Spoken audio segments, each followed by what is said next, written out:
In 1620, while the Mayflower was in Provincetown, 18 of its men sailed in a small shallop, searching for a place to live.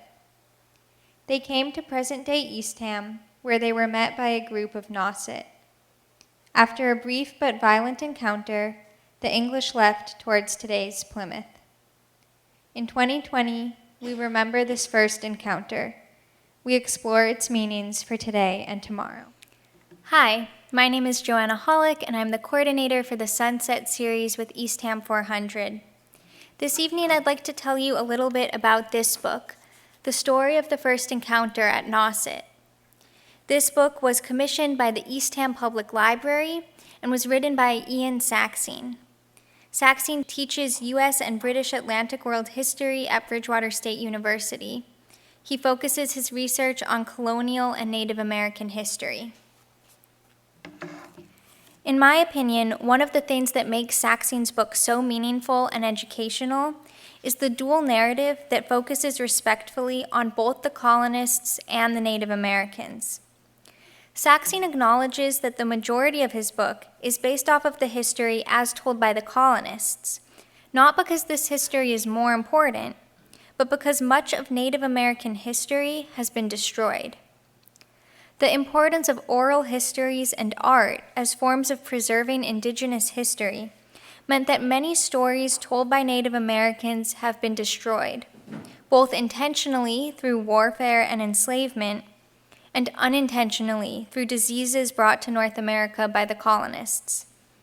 Despite the lack of histories told by Native Americans, Saxine's narrative tells a story that is familiar to many of us in unfamiliar ways, introducing us as readers to new perspectives and showing us the reality that there are multiple sides to every story.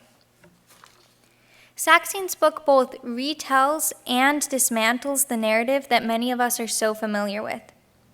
In addition to describing what happens at the so-called first encounter between the colonists and the Native Americans, Saxine also raises and answers questions like, was the first encounter really the first encounter, or were there previous encounters? For the Native Americans, this was one of many encounters with passengers from Europe and was by no means the first. How much time did the Mayflower passengers spend in Eastham? Just one morning. They sailed onward and arrived in Plymouth Harbor the same day. Why was Europe so much more, quote-unquote, developed than North America? Because of the types of crops that grow in these two regions. Who won the battle of the first encounter? Who was on the Mayflower, and why did they leave Europe? What were relations between these two groups like in the years following this encounter? Was there a last encounter? How does the story end? For me, one of the most striking differences between the narrative that I grew up with and the narrative that Saxine tells is the terminology that he uses. Saxine explains that the term pilgrims is an inaccurate historical term because the English who arrived on Cape Cod in 1620 did not refer to themselves as pilgrims.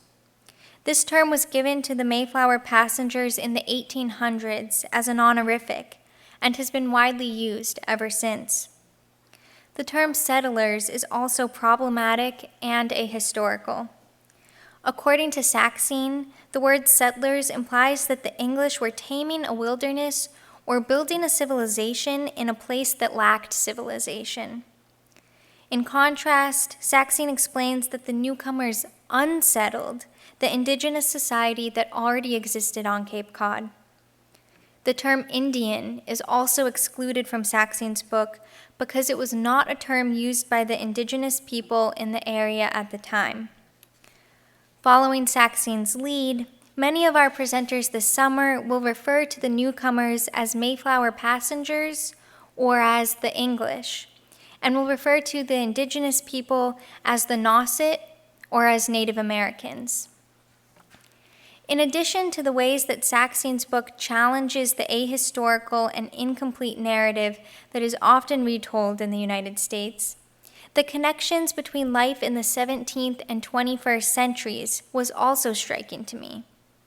In particular, reading about the terrible epidemics that spread through present-day New England in the early 1600s seems to hold new significance today. For several years, these diseases devastated Native American communities. In some areas, including present-day Plymouth, the population of these communities may have decreased by up to 90%. In fact, several years before the Mayflower's arrival, about 2,000 Native Americans lived in Patuxet, which soon would become Plymouth. By the time the English arrived in 1620, the community was completely destroyed and no one lived in the area. 400 years later, the gravity of this historic epidemic is especially striking as we face our own pandemic and the ways that it is changing our own communities. When reading or listening to stories such as the story of the first encounter, it is often easy to find differences, whether it's differences between 1620 and 2020 or differences between the Native Americans and the English. Although differences are often crucial aspects of historical narratives, especially in violent encounters such as this one, Saxine also highlights a variety of similarities between the English and the Nauset. In both societies, women carried out different tasks from men. In both societies, the majority of food was hunted, fished, or grown locally due to the challenges presented by long-distance travel. In both societies, the weather and the seasons were huge determiners in the lives of its residents. For me, these similarities serve as an important reminder of the common struggles that each community had to face as they adapted to the challenges of a new life that included groups of people they never expected to live with. Saxine's terminology, the connections between this story and our life today, and the similarities that we see in different societies make the book especially interesting to me. I enjoyed reading this book, and I invite each one of you to read it as well. Saxine's book is available in PDF form on our website, eastham400.org. At the top of the screen, you'll see a button labeled Eastham Story. When you click this button, you'll be taken to a page that includes 2 versions of Saxine's book. The full version, the version that I referenced today, is 76 pages long. You can also find a short version that is 11 pages. Both of these narratives are free to the public. If you're interested in learning more about this book, Eastham Public Library will be holding book discussions throughout the summer and fall. Check easthamlibrary.org for details. There will also be more Sunset Series videos focusing on this book in the future. I hope that as you read this book, you appreciate learning new aspects of this story as much as I did when first reading it. Thank you again for your support of this series. If you're interested in participating in other series that are happening locally this summer, there is an upcoming concert series. The first concert will be held on July 6th at 7 p.m. at the Eastham Windmill. There will be grids that are created in the grass to help people maintain social distancing, and everybody above the age of 3 is required to wear a mask. Within the grids, people will be able to dance and enjoy the music. So we invite you to come to these concerts and to appreciate the beautiful historical landmark that is the Eastham Windmill. Thank you.